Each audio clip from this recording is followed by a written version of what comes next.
Olá pessoal, tudo bem? Bom, nós vamos estar iniciando algumas aulas a respeito da prática de curativos, tá bom? Essa aula, esse conteúdo, ele é dividido em várias partes, tá?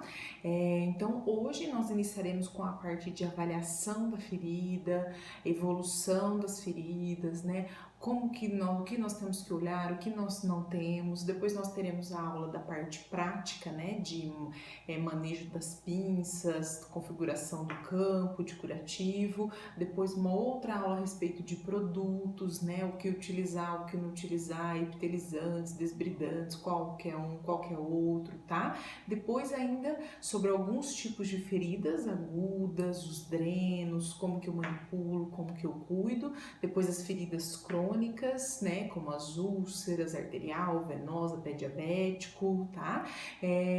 Finalizando com a parte também de evolução, tá? Então, assim, são algumas aulas, né? São teórica de curativo, são várias aí ao longo deste bimestre, tá bom? Então, vamos iniciar hoje falando um pouquinho do processo de avaliação, né? Processo de cicatrização dessas lesões e feridas, tá? Não se preocupem se vocês não conseguirem visualizar tudo, né, por conta do processo de filmagem aqui, né, mais simples, às vezes o plano de fundo não fica tão bacana, mas eu vou mandar a aula para vocês e aí vocês vão acompanhando, né, no computador ou imprimam, né, para ficar mais fácil, tá? O que eu quero mais que vocês visualizem, eu deixei aqui, é por conta das imagens, tá? Porque daí eu vou comentando e amanhã as imagens eu já fiz o teste, dá para visualizar tranquilo, beleza? Então vamos lá, começar o nosso segundo bimestre. Bom, a avaliação inicial de uma ferida. Então, o que eu preciso estar olhando ali, né, naquela lesão, naquela ferida, né? São alguns detalhes, tá? É bom sempre a gente pensar no exame clínico desse paciente. Então, esse paciente tem alguma comorbidade, tem algum problema, tem diabetes, tem pressão alta, né? Tem alguma outra alteração, desnutrição, né? Então, e vou fazer o exame clínico dele, né? Desde a anamnese até a parte de exame que eu vou estar visualizando e olhando mesmo. E curativo não tem como a gente não olhar, não visualizar para ver como que ele está, tá bom? Às vezes vai ser necessário solicitar alguns exames, né, para poder ter uma avaliação melhor da ferida. Então, às vezes a gente vai fazendo curativos e não tem, às vezes, uma melhora tão importante que a gente imaginava. Então, às vezes é hora de parar, pensar, reavaliar, fazer um hemograma para ver se não está tendo um processo infeccioso muito intenso. Às vezes o paciente ele começa a ter febre, ou se é um idoso começa com confusão mental, aumenta o processo de exudato ali, purulento. Então, o que né, às vezes é necessário solicitar alguns exames, como os de vitaminas, o hemograma, às vezes uma cultura do leito da ferida. Então a gente passa um suave, né? Suave é aquele cotonetezão, tá? Então a gente passa lá no leito da ferida e manda para cultura para ver às vezes se ele está colonizado por alguma bactéria, né? Às vezes é uma bactéria que a gente fala, né? Vocês já ouviram falar, bactéria anaeróbia, né? É uma que, dependendo se a gente abafa demais esse curativo, vai ter uma cicatrização pior e ela vai ali por baixo dos tecidos, é bem chatinha de matar, tá? Então, né, é importante a gente estar realizando alguns exames.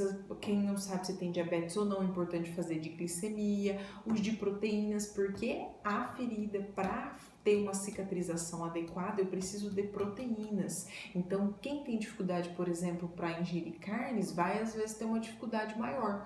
Tá aí, por exemplo, os nossos idosos, né, que às vezes não comem muita carne, né, ou faz aquela carninha de panela mais cozida que tudo na vida, né, que vira um caldo, né, de tanto que cozinhou, então perde toda a atividade proteica, por exemplo, das carnes. Mas por contrapartida, por exemplo, nós temos os ovos, né, que pode ajudar nesse processo de cicatrização, pois é proteína, né. O tecido de formação cicatricial, né, derivado aí colágeno, fibrina, fibrinogênios, são constituídos através de proteínas, tá? Então eu preciso dos aminoácidos, proteínas para fazer o tecido, né? Então se eu não tiver proteína dificulta muito, tá? Então a gente também faz avaliação às vezes de processos proteicos. Então a gente já sabe que um paciente, por exemplo, que tem problemas de fígado, né, uma cirrose, né, ele tem toda uma alteração da produção de proteínas, né, que as principais proteínas são produzidas e sintetizadas no fígado, esse paciente vai ter um problema às vezes numa lesão de cicatrização, tá? Então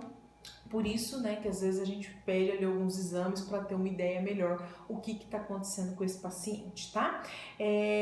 Como eu disse, condições nutricionais, socioeconômicas, curativo é um grande ramo, né, para a área da enfermagem. A gente tem muitas pós, né, voltada para isso, né, de estomaterapeuta, que já absorve junto a parte de ostomia e a parte de curativos, né? Então nós temos assim uma área assim que traz muita independência, né? Temos muitos enfermeiros que trabalham para empresas de produtos, né? Então com demonstração, com realização do tipo home care, né? Para a venda desses produtos, né? Então aí é um vendedor, né? Então tem enfermeiro que trabalha com a venda de produtos da Curatec, da 3Ms, da Convatec, né? São todas empresas que vendem, né, produtos que para a realização de curativo. Então vende para hospitais, então aí faz uma demonstração, fornece, depois faz a revenda, tá? Então é uma grande área de autonomia do enfermeiro, isso tenho certeza. Até porque a maioria dos outros profissionais da saúde não tem tanta propriedade como o enfermeiro que faz o curativo ali dia a dia para fazer uma avaliação adequada. Só que para isso também precisa de conhecimento, né? Precisa saber fazer uma avaliação ideal, precisa saber para que serve cada produto, tá? Para poder uma avaliação correta. Mas tem muita gente que utiliza produtos erroneamente, né? Às vezes um produto, um dos mais comuns, por exemplo, a colagenase, que é um debridante, né? Então ela vai diminuir o tecidos ali, como necrose, fibrinas e tudo mais, vocês já vão aprender. E tem gente que usa como se fosse para ajudar na cicatrização, pelo contrário, vai atrapalhar, né? Então é muito importante ter propriedade com relação aos produtos, né, que nós utilizamos e o que está interferindo ali, né, naquele curativo. Então, como tem uma questão da condição socioeconômica, né, como eu disse para vocês, tem pacientes que se você oferecer, às vezes, uns produtos melhores, ele tem condição de comprar, né? Então, que nem meu avô lá teve ferida há muitos anos, a gente usou uma época coisas melhores que eu via que valia a pena, né? Umas espumas, um alginato, algumas coisas do que às vezes o mais comum, que às vezes a gente tem no hospital, tá? Então é importante, né? Às vezes a pessoa ela tem, né? Às vezes a disponibilidade financeira para adquirir. Beleza, não tem? Então o que nós temos de disponível no SUS? E o SUS também fornece muita coisa boa, sim. Alguns ambulatórios são bem equipados com relação à quantidade de produtos disponibilizados e os tipos, não é só aqueles mais comuns, tá? Mas lembrar sempre da condição socioeconômica, porque daí envolve também higiene, limpeza. Não adianta nada eu colocar uma placa linda do mundo, mas se eu nem lavar direito o curativo eu lavo. Não troco lençol, né? Nunca. Dorme 3, 4, 5 na cama, que dorme com o gato, com o cachorro, tudo lá junto, né? Então assim, na hora que vai fazer o curativo, né, usa uma bacia, depois usa essa bacia para outra coisa, tá? Então assim, é importante, né, avaliar essa questão, né, nutricional, socioeconômica do paciente, tá? Toda a parte psicológica também, né? Pacientes muito deprimidos no leito, tem uma maior dificuldade até no processo de cicatrização. E daí a gente chega a comentar alguns fatores que são sistêmicos, que interferem na cicatrização. Então, às vezes eu tô lá avaliando aquele curativo, avalio e não sai do lugar, tá?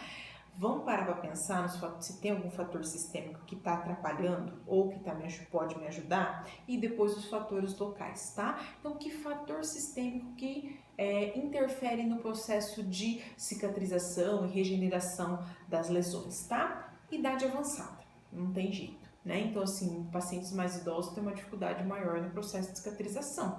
Colágeno já não é lá aquelas coisas, proteínas, né? Então, tem uma dificuldade maior e com isso fazem mais traumas, né? São os que batem o braço lá na beirada da cama, já arrancam um tampo, né? Então assim, tem mais traumas facilmente, tem processos infecciosos mais fácil, então às vezes lesionou numa pessoa mais jovem, aquilo ia cicatrizar rapidinho, uma queimadura, né? E no idoso fica, infecciona, vai, volta, tá?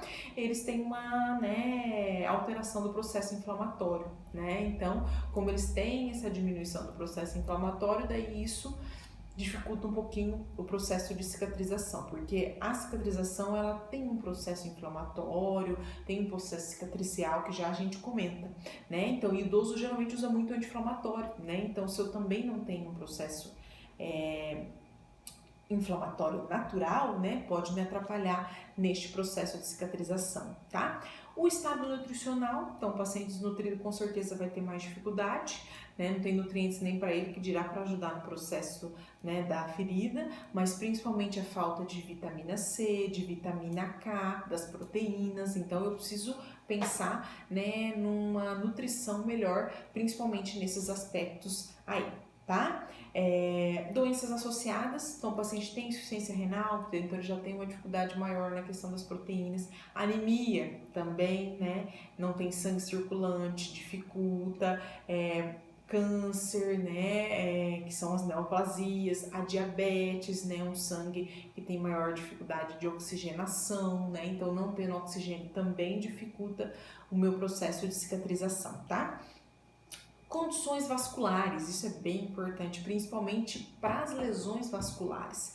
Eu já tenho uma insuficiência venosa, eu já tenho um processo onde os meus vasos das pernas tem uma dificuldade de retorno venoso, eu já tenho varizes, né, tem aquelas bem calibrosas, tá? Então meu sangue não é belezinha, não retorna adequadamente, então facilmente às vezes eu rompo ali um vaso, né, e formo uma lesão. E para sarar, meu amigo, essa é das mais demoradas, né? As lesões de processos circulatórios, né, as venosas, arteriais, temos bastante dificuldade. De repente eu tenho uma tendência à trombose, tenho ali um trombo, tenho uma artéria meio obstruída, né? Então com isso dificulta também a circulação, tá? Então doenças vasculares, tá? Uso de drogas, se eu uso um imunossupressor, atrapalha. Fumo, né? A cicatrização não é a mesma. Tô fazendo rádio, uso anti-inflamatórios, eu às vezes tenho lúpus e uso um corticoide de rotina. É um anti-inflamatório, então eu não tenho o processo de inflamação natural da ferida e com isso atrasa o meu processo de cicatrização porque ele é muito mais lento, tá? Status neurológico do paciente, esse paciente tem mobilidade reduzida, tá lá paradão na cama, né? Além de atrapalhar na cicatrização, né? Ainda facilita, né, o aparecimento das lesões por pressão, tá? Percepção sensorial, como por exemplo nos diabéticos, não sente o quente, o frio direito, daí colocou o pezão lá para fazer um escaldapé lá no sal grosso, né? A água estava fervendo, ele nem sentiu, ficou lá com o pé na boa, a hora que viu formou um monte de bolha, né? Então ele já tem uma condição neurológica, né, de percepção sensorial atrapalhada e isso também dificulta, tá? Processos de incontinência, muitas vezes a gente sonda o paciente para urina principalmente, porque às vezes ele tá com uma lesão na região sacral e daí aquela urina, ele tá de fralda, né, fica toda hora ali cozinhando, né, então a urina tem restos, tem amônia, né, então tem várias coisas e fica ali naquela fralda, mole curativo, atrapalha a cicatrização, tá? E existe também processos de tem situações que a gente coloca até uma ostomia temporária para poder fazer um processo de cicatrização melhor, né? Então faz a evacuação através da ostomia e a urina através de uma sonda vesical de demora, tudo para manter ali o meio, né, menos contaminado possível e favorecer o processo de cicatrização, né? Ou uma sondagem às vezes retal, mantém às vezes um tempo o paciente, né? Existem uns tipos de sondagem retal que permitem a eliminação através da bolsa, tá? E o status psicológico desse paciente, como eu disse, estresse, depressão, né? Ou um distúrbio de coagulação mesmo, ele já tem alguns problemas e isso dificulta, né? Já tem talassemia, tem a anemia falciforme, tem algumas doenças aí de processos sanguíneos que às vezes vão atrapalhar a minha circulação. Esses são fatores sistêmicos, tudo aquilo ali pode interferir, então eu tenho que pensar, né, na hora que eu estou cuidando de uma lesão, se o paciente tem algum daqueles fatores ali, né, como eu disse, ou para o bem ou para o mal, ou para ajudar ou para atrapalhar. Fatores locais, então ali no local tem um processo infeccioso, vamos ter que tratar, vai antibiótico, né? Então tá saindo pus, então tem um processo infeccioso, vamos tratar, senão daí não vai melhorar, tá? Corpo estranho, de repente tem um corpo estranho, né? Tem aquelas situações de ter miases, de ter às vezes um caco de vidro porque foi uma escoriação muito feia, tá? Um corpo estranho tá muito edemaciado, o edema atrapalha a cicatrização, né? Então, aquilo tá esticado de tanto edema, que tem um inchaço, né? Então a pele, os tecidos não conseguem vir e se juntar, tá? Então, o edema atrapalha. Um ressecamento, né? Então precisa ter uma pele hidratada, boa, tá? Muito ressecada também é aquela pele, ela vai se desfazendo e daí não auxilia na cicatrização, tem que estar sempre, né, parcialmente úmido e hidratada. A oxigenação dos tecidos, que está muito ligado, né, com processos sistêmicos, principalmente de circulação. Então, ali no local tem um oxigênio adequado para aquelas células se multiplicarem e fazer a cicatrização, crescer tecido, crescer músculo quando perde músculo, né? Por isso que um dos tratamentos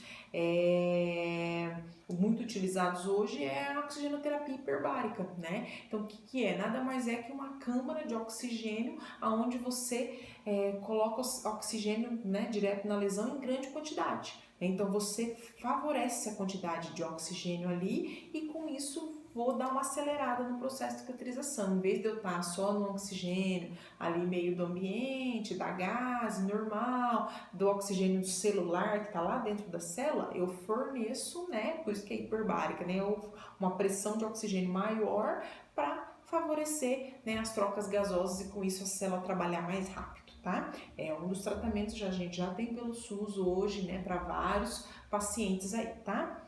E forças mecânicas, então fator local, eu tô com pressão naquele local, tô fazendo fricção, né, esfregando para lá e para cá, tá? Ou eu tô com cisalhamento, tô escorregando, esse paciente tá escorregando toda hora, tá? Então tudo isso são fatores, né, que favorecem, né, por exemplo, esse último desenvolvimento de uma lesão por pressão, tá?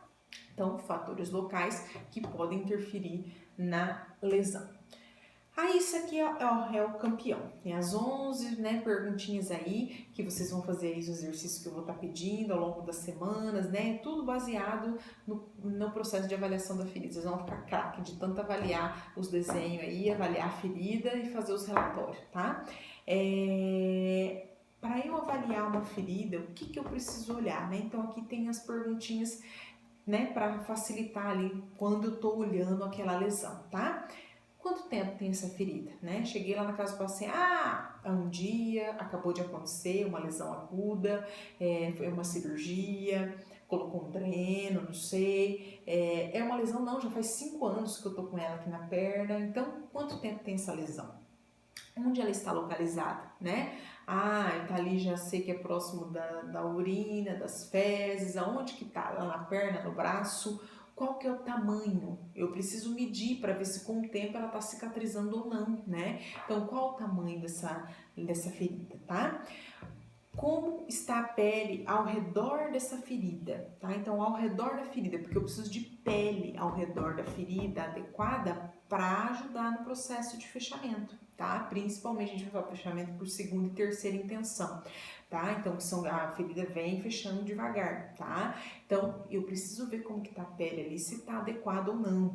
Como que está a pele no leito, como que está o tecido no leito da lesão, lá no leito, o que eu tenho? A gente já vai falar, né? É granulação, é necrose, então qual tecido eu tenho lá, né? Tem exudato, que são, é o que a gente vulgarmente chama de secreção, mas o termo correto é exudato, então eu tenho exudato, tem odor, né? Tem que é o cheiro, tá? Tô falando aqui só para vocês, né? Se não tiver na ordem, não se preocupa, tá? Ela tá infectada, né? Eu já coletei algum exame, né? Já fiz alguma coleta desse paciente, tá?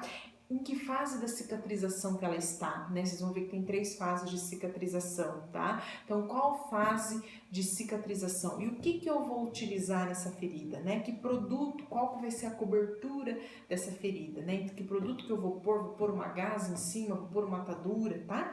Então, o que eu vou usar? Vou lavar com soro, vou lavar com água e sabão, tá bom? Então, as perguntinhas lindas e maravilhosas, né, que eu preciso fazer para avaliar uma ferida adequadamente, tá? Aí a gente vai destrinchando cada uma.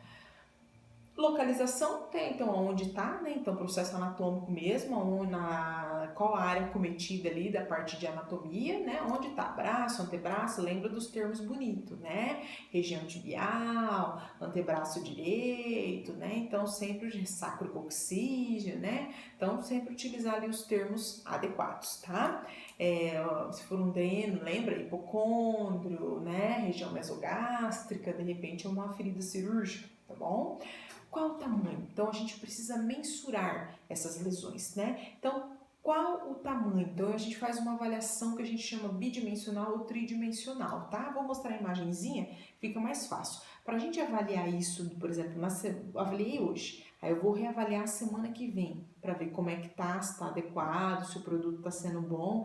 Então, assim, a gente sempre pede uma autorização, daí para tirar às vezes uma foto, se der, para facilitar, né?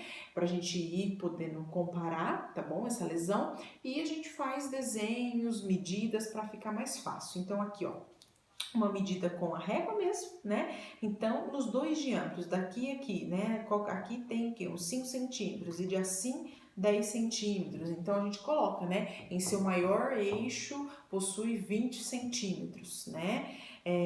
Ou, por exemplo, posso fazer um desenho através de papel filme, né? Para ficar ali, e aí na outra semana eu faço o desenho de novo e vejo se teve uma redução, por exemplo, né? Então, a gente está fazendo aí as avaliações. E posso fazer até de forma aí, tridimensional, verá profundidade. Então, além da largura, do comprimento dela, né? Então, além de assim e de assim, eu vejo a profundidade. Para lesões profundas de graus aí avançados, como por exemplo na lesão por pressão, isso aqui é uma lesão por pressão, né? Região de trocânter.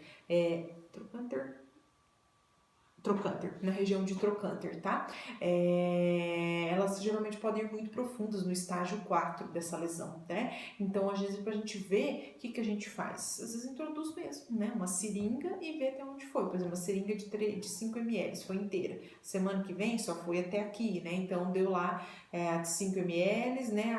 Agora já tá dando 2,5. Então, ali na marcação. Então, eu consigo ir avaliando esse processo de fechamento, por exemplo, se eu tiver profundidade. Claro que não são todas que vão ter, né? Mas algumas lesões aí profundas, a gente vai medindo para ver se ali por baixo o tecido tá crescendo, tá vindo e subindo, tá? E daí com isso fechando a ferida. Então eu vi a localização onde ela está, é trocânter direito, é sacrococcígea, né? Aonde está e qual é o tamanho, né? É de 5 por 20, de 10 por 20, entendeu? E na sua profundidade, né, em torno de uns 5 centímetros. Então, como que tá? Beleza? O processo de mensuração. Como que tá a pele ao redor dessa lesão? Então, aqui eu tenho a lesão e a pele ao redor.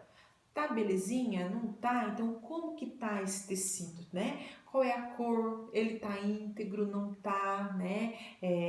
Tem umidade? Tem alteração? Então, é um tecido, quando tá bonito, né? Epitelizado. É um tecido que tá em epitelização, tá formando, tá? Então, tecido epitelizado, ou ele tá às vezes macerado, aquele tecido amassado, né? Que não é legal. Significa que quando tá muito macerado, pode ser que vai abrir mais essa lesão, né? Porque o tecido bonito é o epitelizado, que tá vindo, tá fechando, tá? Então, ou é uma necrose, em volta já tá tudo necrosado, é a casca preta, tá? Então, como que tá essa pele ali ao redor, ó? Esse é um exemplo de tecido macerado que eu falei para vocês. Então, a pele, ó, aqui no meio tem uma necrose, já a gente fala. Então, no leito da lesão, eu tenho uma necrose, que é o tecido preto, tá? Mas vamos prestar atenção na pele ao redor, já a gente fala do leito. Então, em volta, ó, vejam, é um tecido, tá vendo? Tá amassado, já formando um processo de isquemia. Essa lesão vai aumentar, né? Então, aqui onde tá amassado é onde também não tá tendo suprimento sanguíneo, né? Também teve processo de isquemia, então a grande chance de aumentar essa lesão, né? Então tá ficando em cima provavelmente da bunda ali, deitadão e tá macerando ainda mais, tá?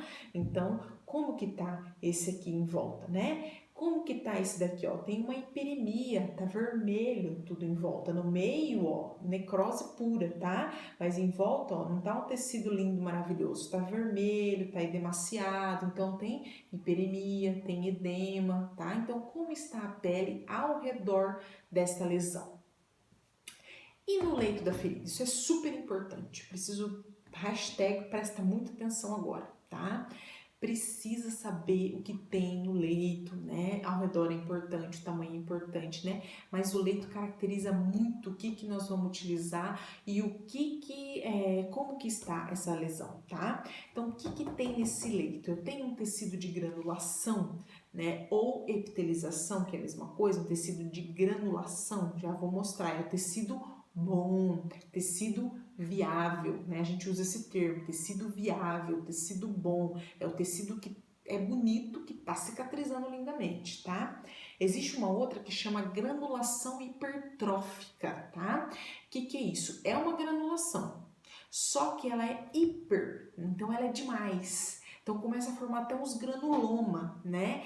Essa não é a ideal, tá? Às vezes a lesão vai fechar, só que muitas vezes fica aquele monte de calomba ali que a gente chama de granulação hipertrófica e não fecha, tá? Então às vezes a gente precisa retirar isso, mas é mais cirurgicamente, porque dói, né? A gente não consegue tirar num bisturizinho simples, então às vezes precisa, ou às vezes é uns produtos que faz muita granulação.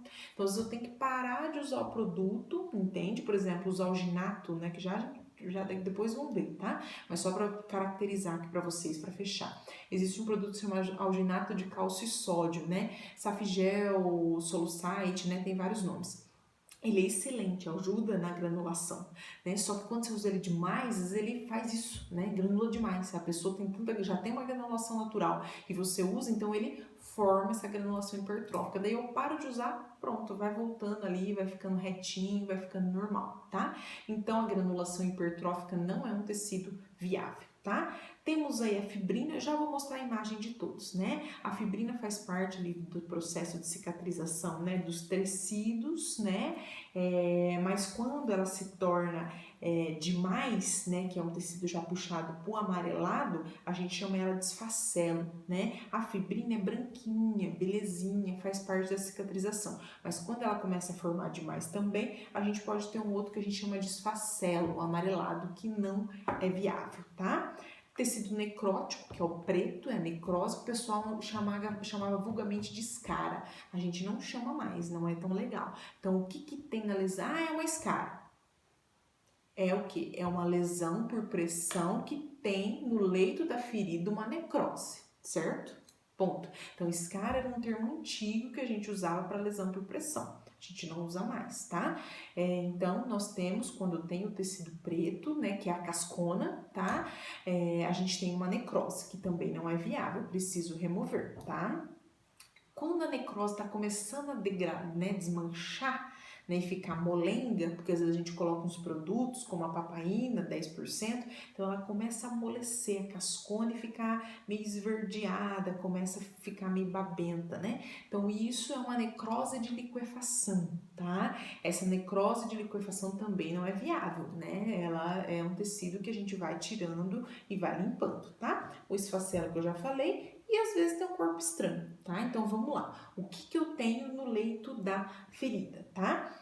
Ó, granulação hipertrófica, tá vendo? Aqui é bonitinho, os vermelhinhos, ó, isso é uma granulação, tá bonitinho. Mas aqui, ó, granulou demais e formou uns granuloma. Então, granulação hipertrófica, tá? Se for produto, a gente para de usar o produto e vê se ela vai baixando e volta ao normal. Se fez demais, às vezes precisa até dar uma debridadinha no centro cirúrgico, ou não precisa ser no centro cirúrgico, precisa dar uma anestesiada, precisa dar uma cortadinha, tá? Mas, de qualquer forma, é um processo de granulação, tá? Mas essa é inviável porque ela é hipertrófica. Aqui em volta, beleza, mas aqui hipertrofiou, tá? Aqui, ó, uma granulação mais rosa, tá? Não é tão vermelha, né? Mas é uma rosa, tá bonito. Então, aqui no leito, tá bonito. Aqui em volta, ó, não tá tão legal. Isso aqui é um tecido meio macerado, que ele atrapalha a cicatrização, ele fica branco, ó, fibrótico. Isso aqui não fecha nunca, tá? Então, muitas vezes aqui no leito da lesão que a gente vai ter que, às vezes, fazer um debridamento cirúrgico para esse tecido, ó, ele macerou e fica ali, cicatrizou desse jeito, tá? Então, às vezes não vem e não fecha. Então, às vezes a gente, cirurgião plástico, o que faz? Dá uma cortadinha, às vezes, nesse branco ali, passa até uns pontos, assim, bem chique, que a gente dá umas torcidinha todo dia assim, ó, e vai aproximando como se fosse uma sutura, tá? Mas, ou dá tipo uns pontos assim, umas suturas para tentar aproximar, tá bom? Ou simplesmente tira esse aqui de volta que não é tão legal e deixa vindo aí o tecido bom, porque no leito tá bonito, no leito eu tenho granulação, tá? Aqui eu tenho granulação? Tenho, tá bom? Esse aqui do cantinho que eu falei pra vocês, ó, uma fibrina, tá? Um processo de fibrina que vai formando, tá? Esse aqui que eu disse que é o amarelo, que é o esfacelo, tá? Então, eu tenho aqui, ó, não fica legal, eu tenho alguns pontos de granulação, mas eu tenho muito mais esfacelo, que é tecido inviável. Então, primeiro esse esfacelo tem que ir sumindo tudo, para depois, a hora que for ficando assim, ó, tudo granulado, é a hora que começa a fechar melhor, tá? Então, granulação hipertrófica, uma fibrina, um esfacelo, a necrose, tá? Que é o preto, tá bom? A necrose a gente tem que tentar, né, retirar, né? A gente tenta de que forma? A necrose, o tecido já tá morto, gente, não dói, né? Então, o que que a gente faz? Usa produtos para isso. Então, a gente faz um processo que chama, às vezes, escarificação. O que que é? Fazer, tipo, uns riscos, às vezes, com a agulha 40x12, aquela grandona, né? Para abrir um pouco, né? Essa lesão, enquanto o paciente não estiver sangrando, você não tá sangrando, ou não tá doendo, beleza. Ou com o próprio cabinho de bisturi, então a gente faz tipo uns jogos da velha, né, que é a escarificação, para o produto penetrar melhor e ajudar a dissolver, né, essa cascona, tá? Aí a hora que já tá mais amolecida, a gente vem, ó, com um bisturizinho e faz um debridamento mecânico. A gente vai falar sobre isso, tá bom? Na parte de produtos e debridamento. Mas aqui para vocês saberem, então, tecido no leito da lesão, necrose. E aqui, ó, a necrose de liquefação, que também é inviável. Tá vendo que aqui eu tenho um pouquinho preto? Né? Então, aqui eu tenho a necrose, mas aqui, ó, já tá ficando meio esverdeado. É tipo uma necrose que já deu uma dissolvida, né? E fica aquela coisa tudo molenga. Isso aí é facinho para cortar, né? Você vem tirando ali, né, com um bisturizinho, né? Vai limpando, vai arrancando e fica a joia. Daí o tecido de baixo vai vindo a granulação. Se você não tira a necrose, a granulação não vai vir, né? Às vezes ela se solta sozinha, mas a gente usa aí produtos e técnicas de retirar, que chama desbridar, tá? Para facilitar, entendido? Então eu posso ter no leito da lesão, uma granulação hipertrófica, uma granulação, um esfacelo, né, aqui em grande quantidade, uma granulação com uma fibrina, uma necrose de liquefação. Isso é o que eu posso ter no leito, tá? Tem exudato, tá? E aqui mais uma observação, é importante a gente chamar exudato. A lesão, a ferida, ela não tem secreção. Secreção é processos de glândulas, né? As glândulas que secretam, né, os seus produtos, tá? Então, a ferida não é uma glândula, tá? Então, ela produz exudato, tá? Então, o que a gente chama de secreção purulenta, de pus, né, é exudato, tá? Beleza, eu tenho exudato, qual, né, exudato que eu tenho? Já vou falar que a gente também tem os diferentes tipos. E eu tenho odor, né? Tá vindo ali, né, um cheiro, né, com odor fétido ou não, tá?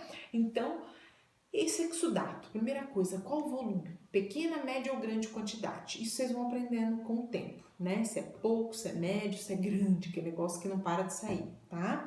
Então, pequena, média ou grande quantidade. É um odor característico, que cheira mesmo, né? Tem um cheirinho, tá? Ou é fétido, por exemplo, lesão de ferida diabética, algumas lesões por pressão quando tem pus, né? Tem bastante cheiro, né? Fétido, alguns drenos, tá? Então, tem odor? Qual, né? É característico ou é fétido?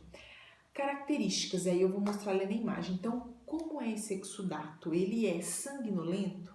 Ele é sério-sanguinolento? Ele é seroso? Ele é purulento? Ele é pio-sanguinolento? Então, vamos lá, né? Ou deixa eu explicar primeiro. Seroso é aquele transparentinho, que parece um plasma, né? E geralmente né, um pouco de plasma mesmo, que as células vão ali, né, saindo um pouquinho ali de sangue, então fica aquele bem amarelinho, parecido plasma, tá? O sero sanguinolento é o seroso com um pouquinho de sangue, então ele fica um rosa assim, né? Aquele rosinha claro, né? Então tipo, né, uma água meio rosa, tá? É o sérum sanguinolento, tá bom? Sanguinolento, sangue mesmo, né? Uma cirurgia, alguma coisa, uma lesão, um trauma, sanguinolento, tá bom?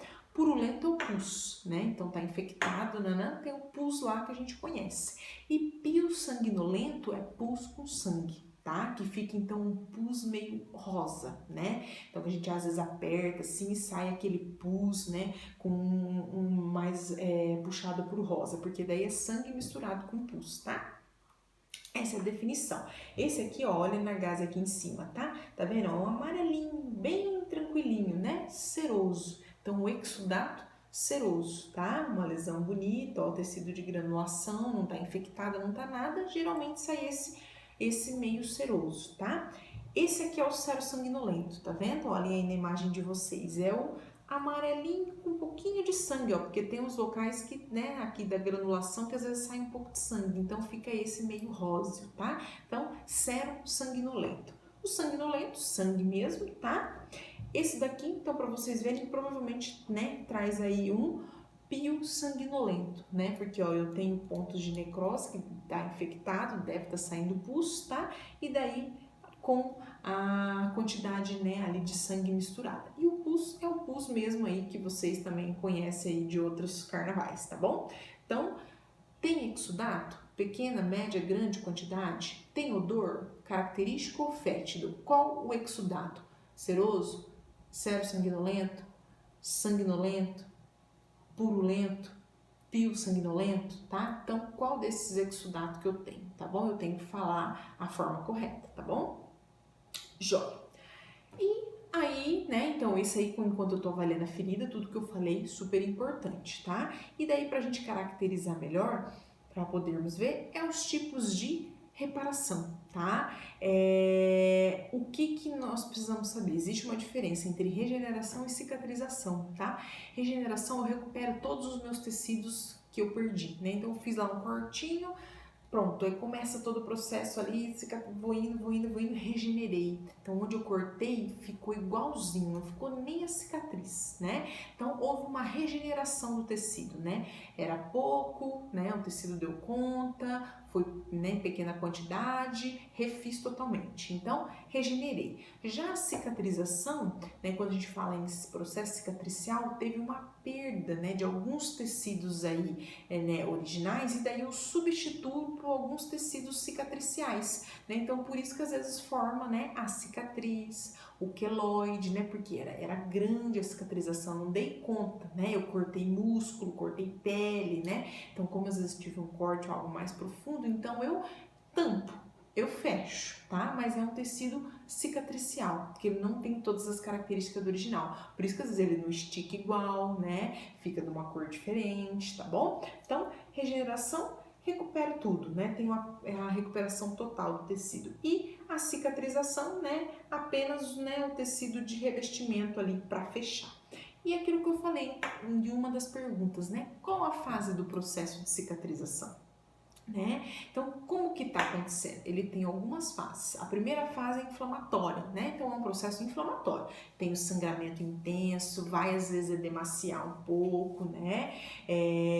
Esse processo de sangramento ali é para limpeza da própria ferida, então vem ali nos locais mastócitos, vem todas aquelas células, né, de processo inflamatório, né? Mas é para ajudar, tá? O organismo viu que tinha uma coisa diferente, então ele vai fazer um processozinho ali inflamatório para dar uma conta de não vir infecção nenhuma e dar um jeito, tá? Então, a gente vê um sangramento, né, mais controlado, às vezes, como eu disse, fica calor, fica rubor, mas é um normal, não é aquele exagerado, onde eu tenho uma grande inflamação, que daí eu preciso usar anti-inflamatórios, tá? Mas não, é uma ferida limpa, bonita, né? E eu tenho uma pequena quantidade de processo inflamatório, tipo esse daqui, ó, tem um sangramento, tem um pouquinho de edema ali em volta, tá? Em média, isso é de 3 a 6 dias, tá? No processo de cicatrização. A fase proliferativa é onde eu vou começar a fazer o preenchimento, né? Então, olha que tecido de granulação, coisa mais linda, né? E a pele em volta, linda também, né? Epitelização, tá? Então, você tem uma camada mais fina, né? Uma pele que vai se formando, todo preenchido ali. Antes eu tinha um buraco, agora já tá mais preenchido, né? Em média, depende da ferida, 6 dias a 3 semanas, né? Então, dependendo do tamanho, até quase um mês aí, tá? E a fase final, que é a fase de maturação, né? Que é o processo de fechamento, né? Ali dessa ferida, e daí aparece a cicatriz, né? Como é um processo de cicatrização, não é a regeneração, vai ficar ali, né? A cicatriz, né, daquele processo, seja ele cirúrgico ou de alguma coisa mais espaçada, tá? Então ele fica com esse aspecto fibrótico, né, que daí forma ali as fibras para poder fechar. Varia muito, né, depois das 3 semanas, aí 1 mês até 2 anos, dependendo aí das feridas, né, e tem as que demoram uma eternidade e quase não fecha nunca, porque a hora que ela tá quase fechando, acontece alguma coisa com o paciente, o sangue não chega direito, ela volta a abrir, tá? Então, existe esses 3 fases, né, do processo de cicatrização, tá bom? Inflamatória, proliferativa e maturação, tá? E esse fechamento da ferida de que forma? É por primeira intenção, né? Segunda ou terceira, né? Então isso muda, né, pra gente ter ideia de como essa ferida vai fechar, se é mais rápido, se não é, tá? Então, primeira intenção, quase não tive perda tecidual, né? Bonitinho, tem uma resposta inflamatória bem rápida, bem eficaz, né? As bordas estão bem regulares e geralmente são aproximadas através de sutura, tá? Então, os cortes que eu fiz sutura, as cirurgias que eu fiz uma sutura, né? Então, tudo isso facilita o processo de cicatrização e vai ser por primeira intenção, porque as bordas estão tudo ali bonitinha e isso é muito mais rápido, né? Então, ela vai fechar ali no que a gente chama de primeira intenção. A incidência de defeitos é muito menor porque ela fica bem mais bonita. De segunda intenção, eu já tenho, um afastamento, né? Então, eu já tive uma perda tecidual maior, né? Então, eu já perdi ali, às vezes, subcutâneo, então, perdi derme, hipoderme, tá? Então, essa cicatrização vai vindo ali de dentro para fora, né? Então, vai subindo, subindo, subindo até encostar a pele e fechar, tá? Então, o período cicatricial é mais prolongado, né? Geralmente, às vezes, fica algum defeito, tipo uma cicatriz hipertrófica, um queloide, né? Ou fica ali uma marca, né? Daquele processo de fechamento, né? Então, fica ali, às vezes, mais fibrótico, tá? Então, aqui só para representar, né? Então, aqui eu tinha ali, ó, uma cicatriz e aí eu aproximei, né, as bordas através de uma sutura, fica ali bem mais bonitinho. E de segundo, ó, já tinha ali bem maior as bordas, o afastamento. Então, eu vou formando, depois vai aproximando, ó, mas já não nasce nem pelo mais naquele local, né? Porque daí é onde ficou ali um processo de cicatriz. E terceira intenção é muito maior, né? Aí eu tenho consequência de infecções, né, de uma lesão, por exemplo, por pressão que abre, que eu tenho perda de músculo, perda de gordura, tecido fibrótico, né? Então isso vai dificultando mais, né, a cicatrização, né, do que então a incisão já é bem maior, né? E às vezes a gente larga até aberto primeiro para drenar, para vazar, né, tudo que tá ali, processos infecciosos, para depois vir fechando, né? Aí depois que ela teve um avanço e estava melhor, ela vem fechando aí segunda intenção e termina o processo de cicatrização, beleza? Então, esse é o processo de fechamento das feridas, certito? Moçada, por enquanto é isso, né? Prestem muita atenção nessa aula, ela é bem importante para, né, dando prosseguimento, né, das outras, né, são todas sequenciais, então, né, lembrem sempre daqui de todo o processo de avaliação da ferida, tudo que eu preciso olhar, né, fatores sistêmicos, fatores locais, a avaliação inicial, o que eu preciso ver, né, e na avaliação quais são aquelas perguntas que eu preciso fazer, desde mensuração, a lesão, como que tá o leito ao redor, o exudato, o odor, né, em que fase da cicatrização, se tem processo infeccioso, se fez exame, tá? E a questão do produto, que daí a gente vai comentar também nas próximas aulas, que é a questão da cobertura, beleza? Um abraço, até mais!